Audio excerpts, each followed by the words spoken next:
Ayan guys, nagsasalang tayo ng papaitan, Ayan guys.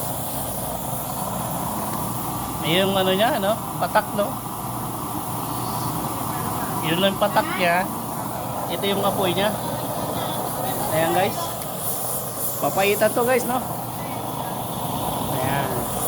Tapos ito naman, yung ating pork belly, Yan. Yan. Yan, isang buo to, Halos 3 kilos yan, Ayan. Mahina lang yung apoy niya. Pero ito yung malakas. Ayan. Ayan. Ito yung patak lang, Yan, patak lang yan. Ayan yung apoy niya. Ayan guys.